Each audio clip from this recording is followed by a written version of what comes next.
Hello, my friends. Today is April the 27th, and this is a birthday reading for you if this is your birth date. This is a four-card pull to reflect the year to follow, and this is approximately 7 to 10 minutes long.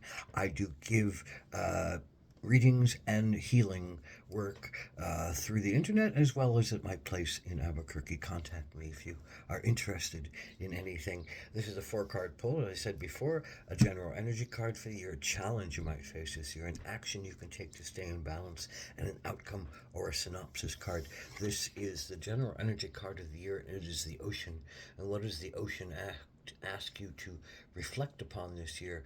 Well, the ocean says there's big change coming. There's big the ocean is big. It's unconscious. It's the unconscious. It's the subconscious. It's when if you jump into the ocean will consume you, and it will take you in as part of it, and you are part of it. We are part of it. We are part of this ocean, but we also are a drop of this ocean, and we can be our individual selves out on the land without needing to become the full ocean, because we can't become the full ocean. We can't manage the ocean, control the ocean. It is nature at its biggest, its wildest. It's tsunamis, its peace, its placidity, its depth of unknowing, its vastness. It's about being swept up and swept away on some level. It's about moving your emotions and moving your whole being into a new space and time. So, what does the ocean say to you? Well, it might be a year where you feel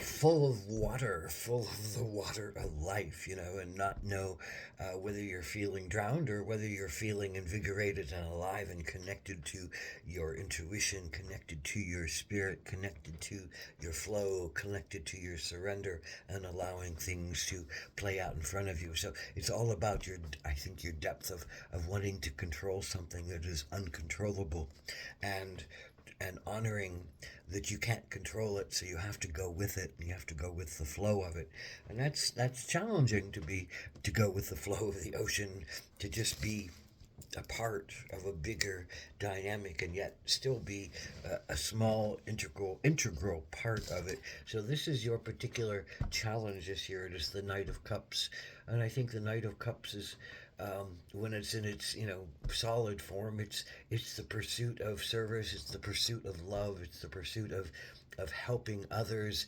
It's the knight on a quest. It's service to others, and service to bigger pictures, and service to fairness, and service to love, service to compassion, service to bringing joy, service to bringing uh, laughter and amusement and entertainment, and connection to others. It's often hard to settle on one because everything draws. It's the night. It's whatever is in the purview of those lines of love and sharing and pleasure and helping and assisting others, that can make it, not feel like you can give it to just one person. But I think that's your challenge.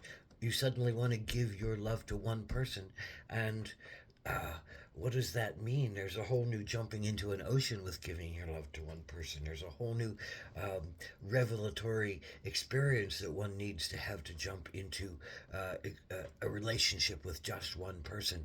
It cuts you back from the other pursuits that you want to do. It cuts you back from giving to others that you might want to give if you're not, connected to one person who might take much more of your time. And it's about showing the depth of yourself to someone else, and that's often scary. It's often scary to show our own ocean of feeling and being, and it's easier to share it out into the world without any one particular person pulling on it. So you can always kind of have a sense of running away from it. But if you run away from it, you never find it, and ultimately you're looking for love, and you're looking for that depth of emotion, and you're looking for that healing work, the cleansing that comes from having your emotions, your pains healed, your wounds salved, your essences that are wounded child, loved and honored and appreciated for what they have to show and give. And the teachings that come from that. So your challenge is in, I think, giving yourself to just one energy, giving your love to just one energy, because it feels like not only do you lose contact with others, but you also have to go deeper into yourself and share that ocean of feeling, even though that's what you want to do. So there's some questions here this year about how to proceed. And so the action to take is the turtle. Slow and steady, like the turtle. Turtle wins the race. Slow and steady. Just keep going.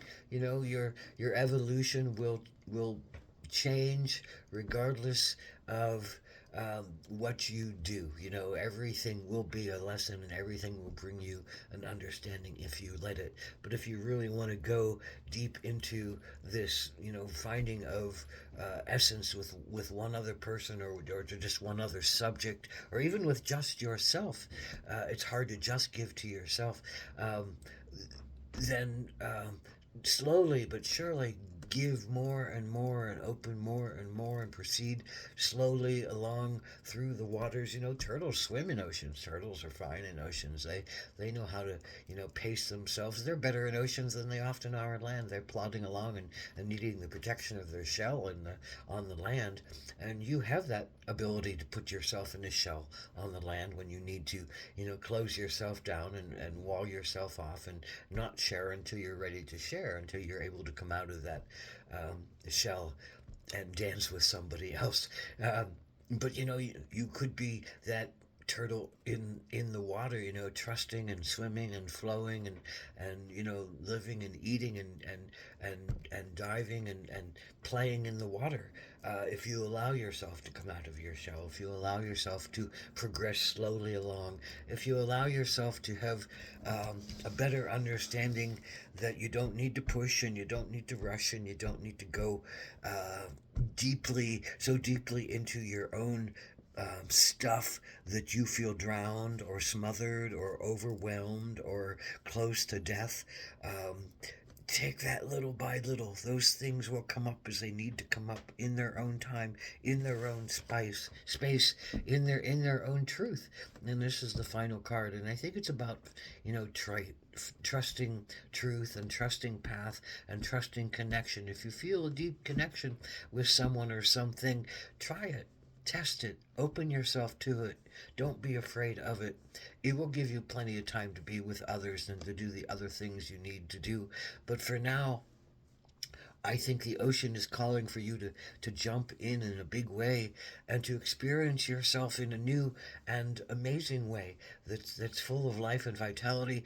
But it might be, you know, something you can't control, and you know that's often what knights want to do. We want to control what's happening around us, and we want to devote our energy in our own specific way to our own specific path, and be open to who else is coming that might want our energy next in the service to them.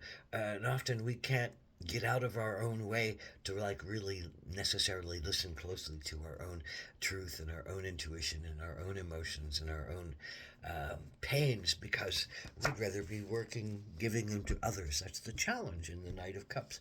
Helping others helps us, but helping, getting together with someone else challenges us, and that is the path you're on right now. So whatever that means, if it's helping yourself or helping another, loving yourself or loving another, or loving a new group that takes your energy or your time, because then you can't focus on, you know, gifting to whoever needs to have your light and your joy and your charisma and your help and your pleasure and your beauty and your creativity, and your intuition and your cleansing and your healing, all those things that come around cups and water.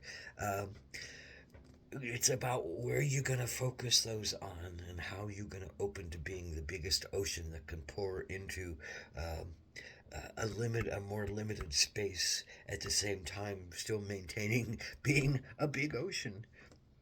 Blessed be. Have a fun year.